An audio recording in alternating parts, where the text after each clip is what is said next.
Today is the last day of August, 31st, 2022. I have 10:33. You have 10:35? Yeah. I'm not on the saddle. Oh, yeah, 10:35 a.m. Officially calling this meeting to order. It is a special meeting agenda to discuss impact fees. Attending are Commissioners Duncan Brooks and Filios. Do we have any changes to the agenda? Hearing none. Joining us from Galena Consulting is Ann Westcott. And there's one and only business item, and it's a potential action item, which means we might be voting. And it's county impact fees recommendation from the advisory committee and the draft report. And without any further delay, Ann, take it away. Thanks, Commissioner. I apologize for being difficult this morning. I appreciate Julie and Jonathan accommodating me.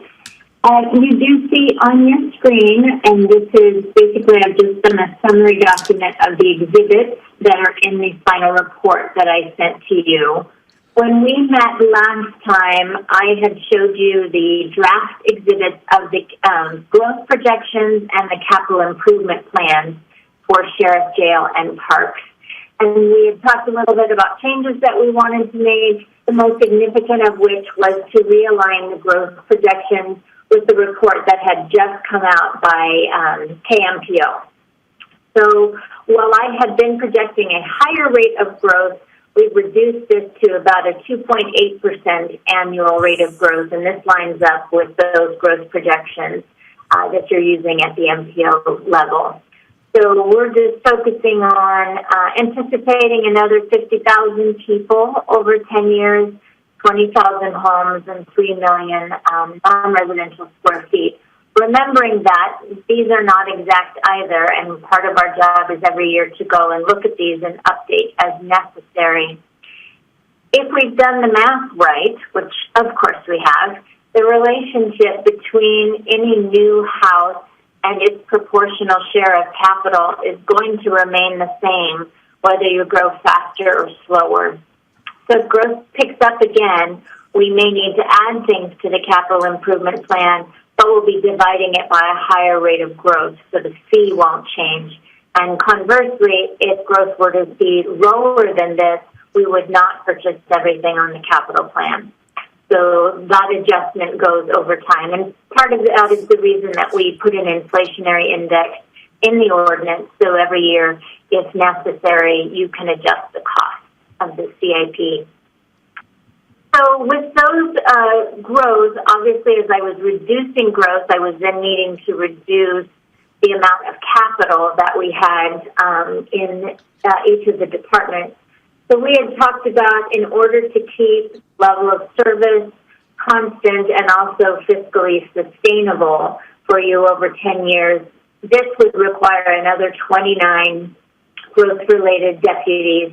And you know, we had this conversation over the phone in one of your meetings a few weeks ago. So this has decreased a little bit. I think before we had 40 officers, now we're at 29. So you have about 20,000 square feet that you're going to need over the next 10 years, wherever and however you see fit to accommodate those deputies. And then this is weapons, radios, and vehicles for them as well. So 100% of the sheriff's CIP of $11.3 million is needed because of growth. And we take that $11.3 million, get out by the residential and non-residential proportions within the county, and then divide it by those 20,000 new homes and 3 million non-residential square feet. If every new house paid $523 at building permit and non-residential square feet 23 cents, you would have the $11.3 million over the 10-year period. You would build and buy all of the things that you need to keep your sheriff's level of service consistent. Now, I happened to be on the line when Hayden was having its law enforcement conversation the other night, and just thinking about the fact that the contracts that they would be paying for additional deputies in Hayden does not cover the capital that you need to be able to accommodate those deputies. So this is kind of the capital side of that conversation the sheriff's been having about needing to increase deputies. Are there any questions about sheriff?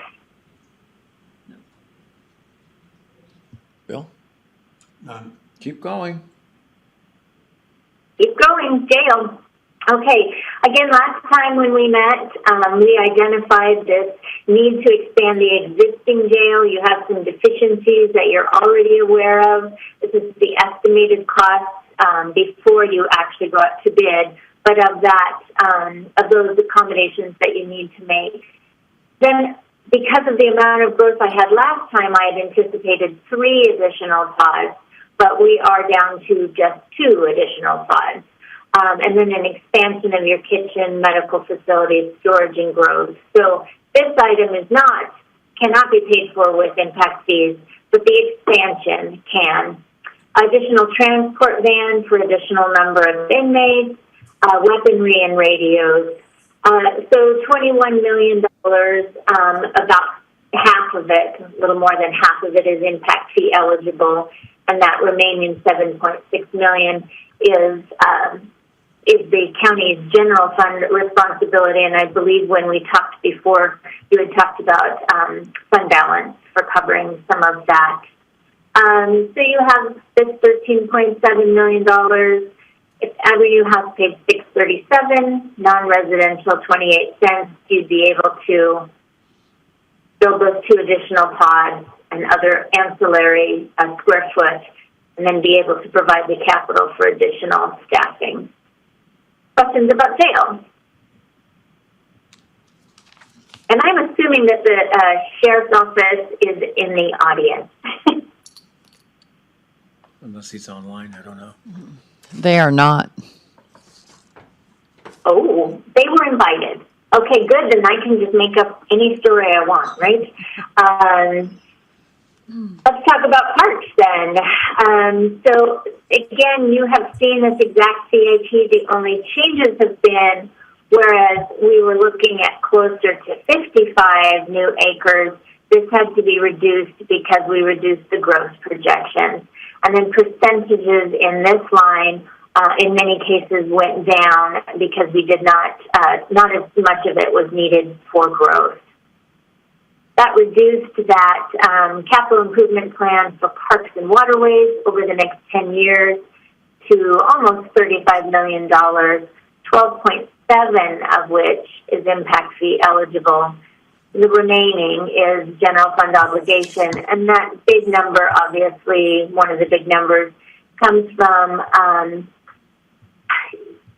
remember I told you that we put in a normal $150,000 per acre development cost on these 39 acres, knowing that you may be talking about land that's far more expensive. And in the conversation we had last month, we talked about whatever this gap is, it's probably something that you'd be going to the voters about. And so in part of that conversation, you let them know that this portion, $5.7 million of it, would come from new growth, and that would leverage then whatever was needing to be collected from that levy or bond. We don't collect impact fees from non-residential, so that $12.7 million from here would be $627 per residential unit. Any questions about parks? Really, you've seen most of this except for the fee levels. This is how it would all add up. And this is assuming, again, that these all new development in the unincorporated area would be paying this combined fee at building permit at the county building department, and every city would be collecting it on behalf of the county. And as you probably know, on September 21st, we have a meeting scheduled with all of the mayors to have this conversation as well.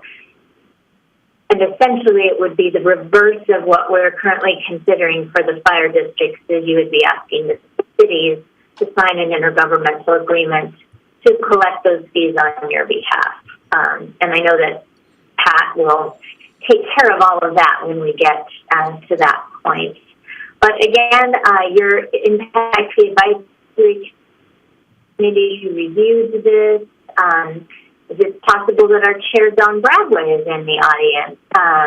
and he and the committee unanimously supported these impact fees to be adopted by the commission. And the next step then, if the commission was amenable, would be to take these capital improvement plans to the county planning and zoning commission to have them amended into your comp plan.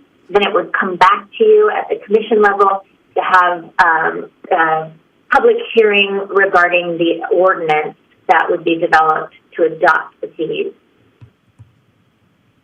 So I stand for questions. Yeah, and I have one.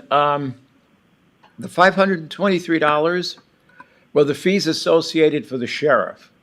You did indicate that the that the jail expansion is ineligible. Now, is this just for I'm trying to understand the difference between that and the residential and the pods. What does the $523 apply to? Okay, so for sheriff, this is just office space for deputies Okay. who are out in the field providing law enforcement. And then this is, you have some problems at the jail now that you need to address. These were those 2 pods that you started to build but didn't finish. So this is finishing those first, and then as you grow, 2 additional pods would need to be, and so that's the 523 for sheriff and the 637 for jail. Okay, when you One on the law enforcement. When you say 637 for jail, you're referring to the additional pods. Yes, because the additional pods, which are about $8.5 million, plus $5 million to do expansion of all the related ancillary. So that's the biggest part of this $13 million. So it's all of these costs here that are impact fee eligible. The commission, the general fund, will need to take care of this part that was already a deficiency. I think where I'm struggling is understanding the distinction between expanding the jail and adding pods. To me, they're one and the same. How does one qualify and the other doesn't? Well, this first line is technically, let's say you're overcrowded now. Okay. You're currently overcrowded and you need to expand. Basically, you need to build out those 2 pods you started 5 years ago. Because you're currently overcrowded, I can't let impact fees pay for that. So this was an existing need that you had, and we had talked about perhaps you using fund balance to take care of that first. Okay. Then these 2 pods, also an expansion. I think it's this word that's probably confusing the topic. This is probably remedying existing federal requirements and overcrowding. Then these 2 pods are to build additional bed space and ancillary space for the growth in the inmate population. Not inmate, but in detention. Okay, I got it. Did that help at all? Okay. The first line item the first line item is not related to growth. Correct. Yeah, I see So that. 0%. Right. I'm good.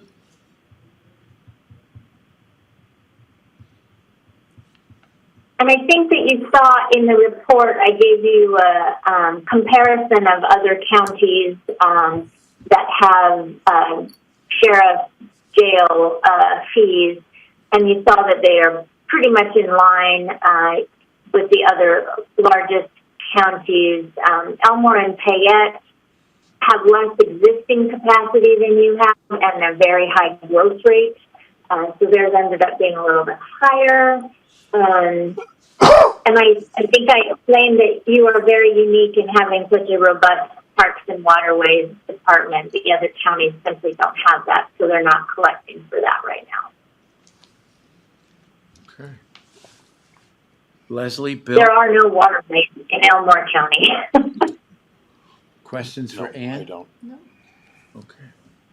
Don, go right ahead, please. You need to push your button even though we can hear you in the next room. I'm Don Bradway. I'm the chairman of this committee, so I figured it was appropriate to be here today to address you and let you know that we had excellent conversations about this whole process, as we did with the Northern Lakes Fire Impact Fee. And I was quite proud to be involved with the folks. We had a nice spectrum of folks on the committee, and we had unanimous consent as to adopting this. Joan Gentner wanted me to be sure and say hi for her and let you know that she's very much in favor of it also. I read the article in the paper this morning about this, was pleased to see it was in there. Impression I got was, however, that there was a misunderstanding that 29 deputies would not be paid for out of this because they're not capital assets, much as we'd like to think they are. And I had actually a sort of a tongue-in-cheek question as to, because we have the existing structure in Pod 2, why couldn't we finish that off with the capital assets that we would get out of the impact fee? And Ann appropriately said, well, we can't do that. And as I said, it was tongue-in-cheek, but asking, because I know others were thinking the same thing. So, but we also talked about the expansion of the jail and just how it's affected. So, like I said, we had some very good discussions, very broad ranging as far as the impact of these fees. And I have spoken to a number of people about what we've been doing with the impact fee, and I have not heard anybody say that they were opposed to the concept of the impact fees. I think you've all heard how people feel. Look, we get these people coming in, they need to be paying for this kind of stuff. And so that was really a driving force behind how we felt about what was going on here. And we would certainly like to see the county adopt the impact fees as we see here. Okay. Thank you, Don, and welcome, by the way. Thank you. Before we actually vote, we have a small contingency here today. Does anybody else wish to speak? Go right ahead, sir. Just hit your buttons. It'll pick you up. There you go. I'm Dave White. I've been here all my life, born and raised here. I've watched the situations for the jails for quite some time. I also know a lot about building. I also know a lot about developing. I've seen a lot of impact fees. I am a builder. I used to build in the county for many years. Enjoyed working in the county. Appreciate everything that you guys are doing. Your jobs that you do is very complicated. Mr. Callahan's job is very complicated. And if you go on to agree to these impact fees, I'm not saying I disagree with them, and I'm not saying I agree with what you're going to do with them. But I look at it on a different situation. I look at cost breakdowns every day. Every week, I get an email how prices are going up, from concrete to supplies to labor. Okay, this situation should not be paid for by the people who are coming here to build their homes. Okay, this is not their problem. Okay, this is a county problem that should not be paid by impact fees, in my opinion. As when they first started doing impact fees throughout the cities, they were the highest. No, the building fee wasn't that high, but you start adding up all these fees, and we say we want affordable housing. Underused statement. We will never have affordable housing again. Let's just put it on to the builder. Or really, let's put it on to the homeowner, which is really put on to the builder. And then once they start, where are they going to end up at? You know, if you do impose these, be very careful where we put these fees. Because those people that are coming here are going to be our customers. They're going to be the Kootenai County residents, okay? And I'm talking, okay, I'm not a transplant. I was born here. I was raised here. I want the growth. This situation and several situations should be supplied by taxpayers, okay? Stop, readjust, see where they go, put some more money, if you're gonna do some impact fees, let's start with the building department and that office. Get them educated. I quit building in the county because it took way too long for building permits. Homeowners are getting way too long for building permits. Now we're adding tax dollars or impact fees to these people or developers. Everybody says builders make a lot of money. They say developers make a lot of money. Realtors make, no we don't.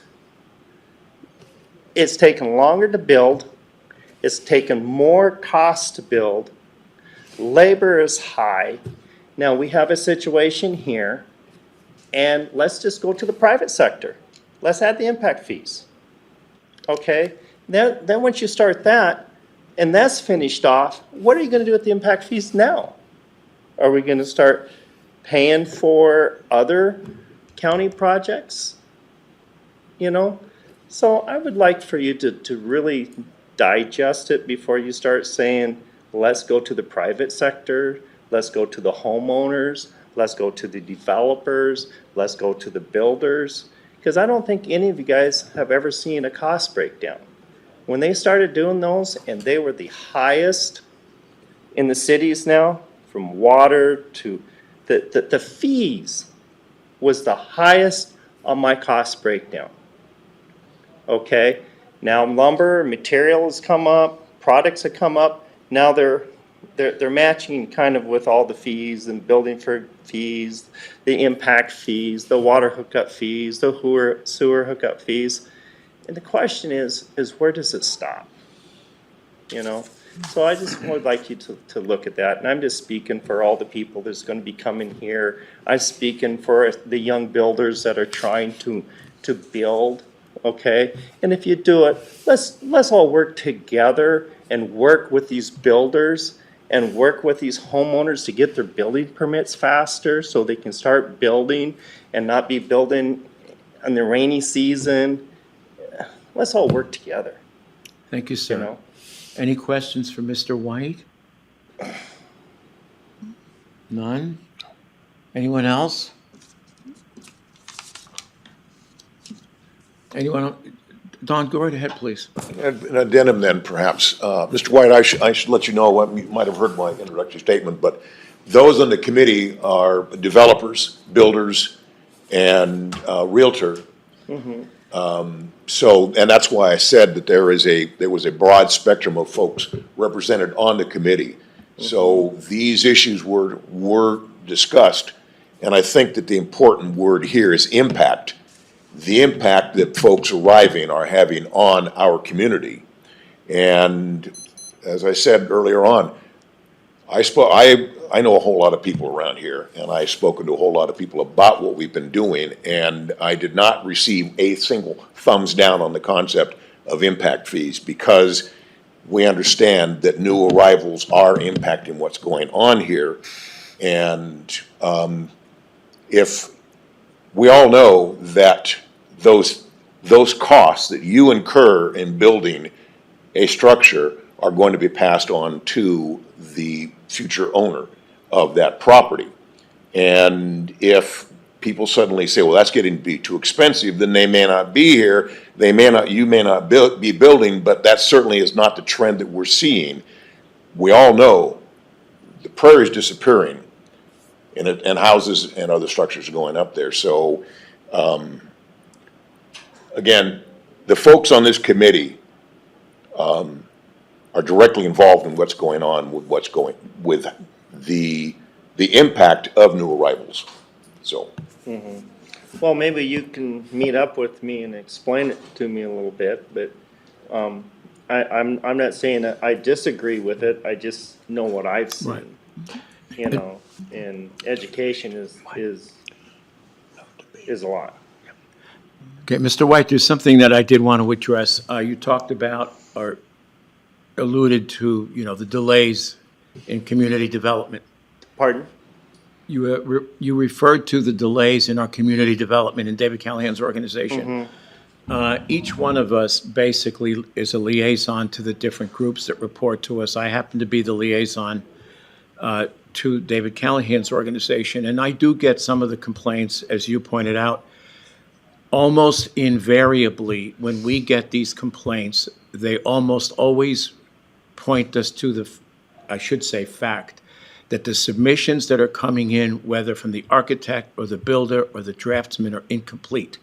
When we get incomplete specs, our planners have to go back. That process is delayed. In the meantime, here come new requests for permits. So it's very difficult to keep up. Now, what we've done is we've actually contracted with several organizations outside, a couple were in California, a couple in Colorado, to speed up the process.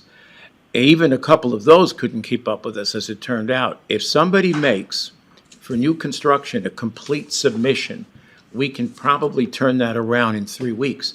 But that's not what we're getting. Everybody's rushed, we're getting incomplete submissions, and frankly, it's hurting everybody. And so now the market's beginning to slow, so that may change, but I did want to address that. Yeah. Chris, I agree with you, and as I've said in front of other county commissioners over the years, exactly what you just said has been the same problem for 35 years. As long as I've ever been building, as long as I've ever been in it, and it's a really hard thing for the issue to be fixed, because I say education, whether it's an architect or whether it's an engineer, okay, and they're overly busy. I've seen it several times. Then it comes back into it. That product gets set over the shelf because these all came in. And 5 or 6 months later, they're getting that building permit. And on my side of it, what I seen, I can't change what the county does or the building department does, but I can change what I do. Precisely. And you lost a very good native, local, educated builder that does not want to build in the county anymore, which is sad for me, because I can't fix that problem. But when I'm dealing with customers or clients, I can't explain it to them. By the time I go to build a house, they're so frustrated with the process that they're frustrated with me that I had nothing to do with it. Understood. And I just wanted to pass that on to No, you. fair enough. Yeah, we're getting off topic, but I thank you for understand bringing that. it up, though. I did want to respond. Okay. Anything else? Anybody on the phone would like to make a comment? Okay, so thank you, everyone, for attending. Ann? I think What- she needs a motion. Yeah, I was just going to say, Ann, what would you like from us? Are you looking for a motion for us to forward this to Community Development, to the Planning Commission with our recommendation? And you don't need to have a recommendation other than just telling your staff, Mr. Brady, Mr. Callahan, that it is ready to go as a text amendment to the comprehensive plan. Okay. So then I have a question for You Pat. don't- You're saying Yeah. we don't need a formal motion, I think is what you're saying. We're providing direction. I think just direct. Go ahead, Excuse Pat, me, I got please. something in my throat. But anyway, if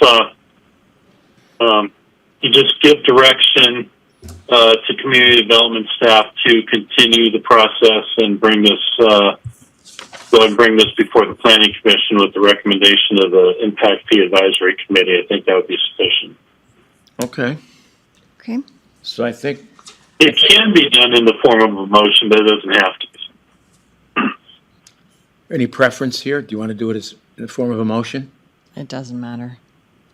I'd rather have it as a motion, so it's more defined. Yeah, this way it's Kinda. essentially memorialized. Leslie, do you want to take a crack at it? Sure. I move that we direct legal and community development to bring it forward to the next steps. I second the motion. Bill Brooks. Aye. Commissioner Duncan. Aye. Chairman Philios. Aye, and the motion is carried. And I have 11:06, and the meeting is adjourned. Thank you, everybody.